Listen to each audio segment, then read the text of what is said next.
Well, what do we have here? As you can see, I'm on Johns Hopkins, Bloomberg School of Public Health publications. Our publications keep professionals working across public, private, and academic sectors informed of the most important developments and issues, blah, blah, blah, blah, blah. The SPARS pandemic 2025 to 2028, a futuristic scenario to facilitate medical countermeasures communication. Okay, here you can see the authors. Here's the introduction. So on this particular page, that's pretty much all it gives you. But I did click on the PDF, have a quick look at that. Here I am. This is something like 32 pages. 32 pages. And this comes from the Journal of International Crisis and Risk Communication Research. Okay. Nicholson's School of Communication and Media. Okay. University, Central Florida. School of Communication and Media. That's who's doing this. The SPARS pandemic, 2025 to 2028. And here are the people involved. Department of Anthropology, yada, yada, yada. Abstract. Effective communication about medical countermeasures, including drugs, devices, and biologics, is often critical in emergency situations. Such communication, however, does not just happen, it must be planned and prepared for.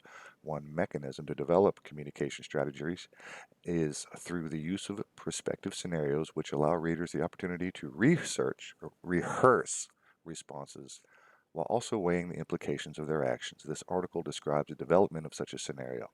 The SPARS pandemic 2025 to 2028. Steps in this process include deciding on a time frame. Wonder why you would need to decide on a time frame unless you're just, I mean, I don't know. What kind of time frame? Like when you're going to go live with this exercise? Identifying likely critical uncertainties, and then using this framework to construct a storyline covering both the response and recovery phases of the fictional emergency event, lessons learned from the scenario development, and how the scenario can be used to improve communications are also discussed. Medical countermeasures, that's MCM, including drugs, devices, and biologics and vaccines, often play critical roles in curtailing the impacts of natural disease outbreaks, as well as chemical, biological, radiological, or nuclear incidents. Here, Courtney and Sadov. It is not uncommon for members of the public, however, to misuse or hesitate to take recommended medical countermeasures. Oh, you don't say.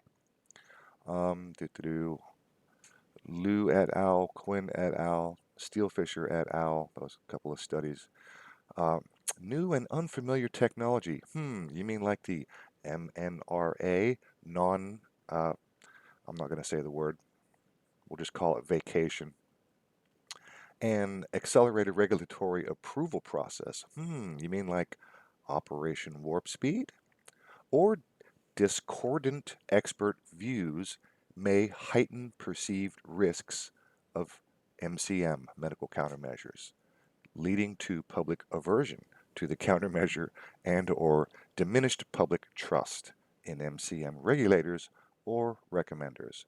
Very interesting. So I think you guys have learned some lessons from our current situation. We'll just call it a situation. And I think that's pretty interesting here that they're already, one of the first things they're talking about here is new and unfamiliar technology, accelerated regulatory approval process, or discordant expert views may heighten perceived risks, leading to public aversion to the countermeasure.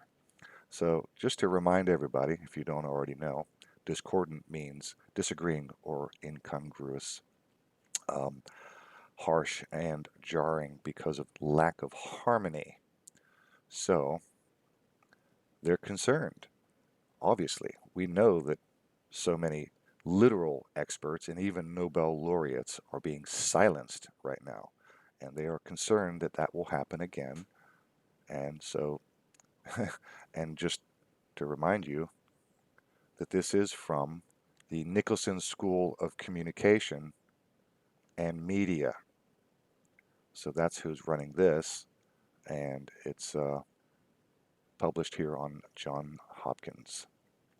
So just wanted to bring this to your guys' attention that here we have what looks like another event 201, the planning stages planned for 2025 to 2028. See, what's really interesting when they put these time frames on here, why would you bother putting a time frame? If you wanted to run an exercise so that you could coordinate communication, coordinate medical procedures, countermeasures, you wouldn't necessarily need to have a 2025 to 2028 time frame. It could be any time. It could be next year, this summer. It could be 5 years, 10 years from now. There's no reason specifically to put a specific date, 2025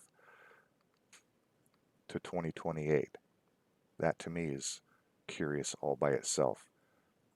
So I think I'll keep this short and just bring this to your attention. And keep your eyes peeled, everybody. See you later.